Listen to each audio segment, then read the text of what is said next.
हम जो मजामा।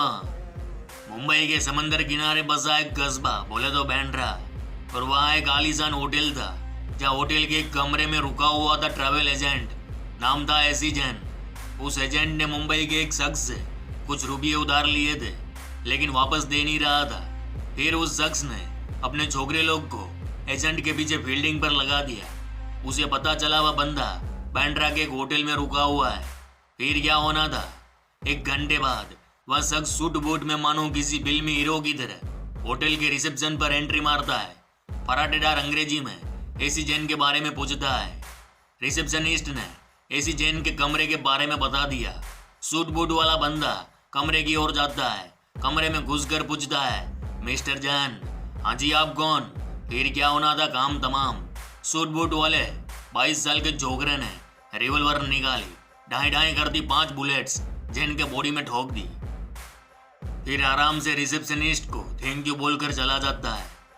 भाई लोग, वह सूट बूट वाला हीरो जैसा छोकरा कौन था पता है?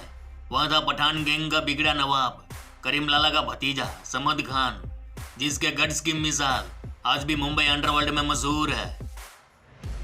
लेकिन उस दिन होटल में 2 जैन रुके हुए थे। एक था एसी जैन, दूसरा केसी जैन। समद खान ने गलती से केसी जैन को उड़ा दिया था। भाई लोग, मुंबई अंडरवर्ल्ड के सबसे भयानक किरदार के सबसे भयानक इतिहास की कहानी में अब उनके भाई लोग का स्वागत है। रे मामा, मुंबई अंडरवर्ल्ड के इतिहास में पठान गैंग एक ऐसा गैंग था जिसने सबसे पहले अक्के मुंबई शहर में अपने एम्पायर को बिल्ड किया था और मुंबई की हर गली में अपना अड्डा जमाया था। इस गैंग का सरदार था करीम लाला। लाला बोले तो बॉम्बे का बादशाह, जो वाकई में डॉन था। इसकी वजह भी थी क्योंकि लाला अपने हाथों से कभी कुछ ना करता था, क्योंकि उसके पास हार्डकोर क्रिमिनलों की पूरी फौज थी जो लाला के एक इशारे अक्के मुंबई शहर में खून की नदियां बहा देती थी।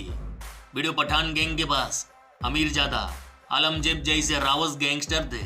वहीं इन सब का बॉस था समद खान। समद खान करीम लाला के सगे भाई का छोकरा था। समद खान वो नाम है जिसके डेयरिंग का दीवाना पूरा अंडरवर्ल्ड था। कहा जाता है कि दाऊद भी समद खान की रफ्तार से डरता था। भाई लोग, समद खान, जिसे मुंबई अंडरवर्ल्ड ने इतनी अहमियत ना दी, लेकिन हकीकत में उसके जैसा किरदार आज तक मुंबई अंडरवर्ल्ड में पैदा ना हुआ। पढ़ा लिखा डॉन, दिखने में एकदम चिकना, सूट बूट में घूमने वाला, लेकिन इतना खूंखार था कि अंग्रेजी बोलते बोलते अपने दुश्मन लोग का राम नाम सत्य कर डालता था। गुंडागर्दी, शराब शबाब, लोंडियाबाजी का शौकीन, और जब हाथ में राइफल लेकर निकलता फिर जो मुंबई की सड़कों पर मैगजीन के मैगजीन खाली कर देता, उतनी गोलियां चलाता था। अरे बाबा, ये 70 के दशक के आखिरी सालों की बात है, जब दाऊद और उसका गैंग मुंबई अंडरवर्ल्ड में अपना एम्पायर बिल्ड कर रहा था। उस वक्त मुंबई 3 गैंग के इलाकों में बटा हुआ था।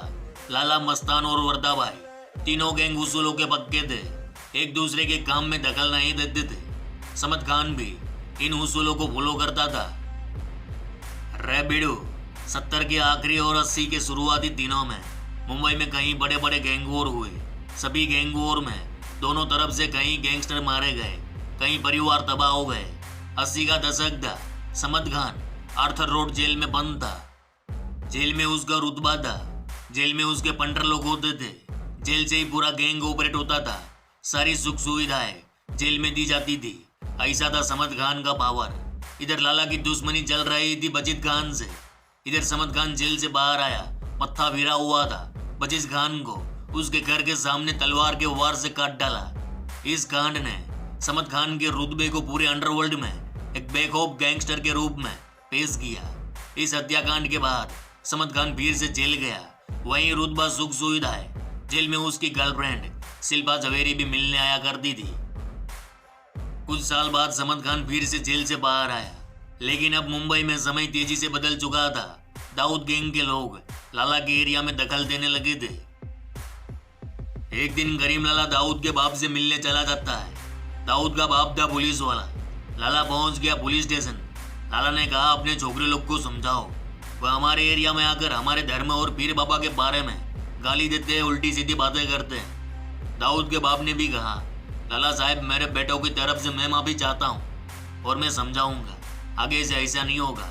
इधर समद खान को पता चला बड़े बाबा दाऊद के बाप से मिलने गए थे, फिर तो पठानों का रुतबा क्या रहेगा। समद खान का मत्था फिरा। उसी दिन रात को अपने 5-6 पंटरों को तैयार किया और फिर कार्बाइन लेकर दाऊद के एरिया में आए। दाऊद के घर के सामने कार्बाइन लेकर समद ने जो गोलियां बरसाई, पूरा इलाका दहल उठा। कहते हैं कि उस दिन समद खान ने मैगजीन चेंज कर करके इतनी गोलियां बरसाई कि कार्बाइन भी लाल गोला बन चुकी थी, जिसकी वजह से समद खान के हाथ भी जल गए थे। तब जाके समद खान शांत हुआ।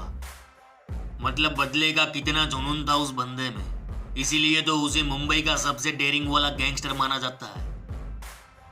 भाई लोग, उस रात समद खान ने दाऊद के घर के ऊपर 200 से ज्यादा गोलियां बरसाई थी। पूरा इलाका बंद हो चुका था, हाहाकार मच चुका था। और कहते हैं कि यहीं से समद खान और दाऊद के बीच खूनी जंग की शुरुआत हुई थी। और लास्ट में एक बात भी बता दूं, सुनो बिडो। जिस दिन दाऊद ने समद खान को मरवाया, उसी दिन दाऊद ने हिंदुस्तान को छोड़ दिया था और दुबई चला गया, फिर कभी ना लौटा। क्योंकि वो जानता था अगर गलती से समद खान बच गया तो फिर उसका वजूद खत्म। तो मामा, इतना भोकाली गैंगस्टर शायद मुंबई अंडरवर्ल्ड में ना कभी था ना कभी होएगा। तो फिर चलो इस गुज्जू भाई का राम राम, मिलते हैं फिर।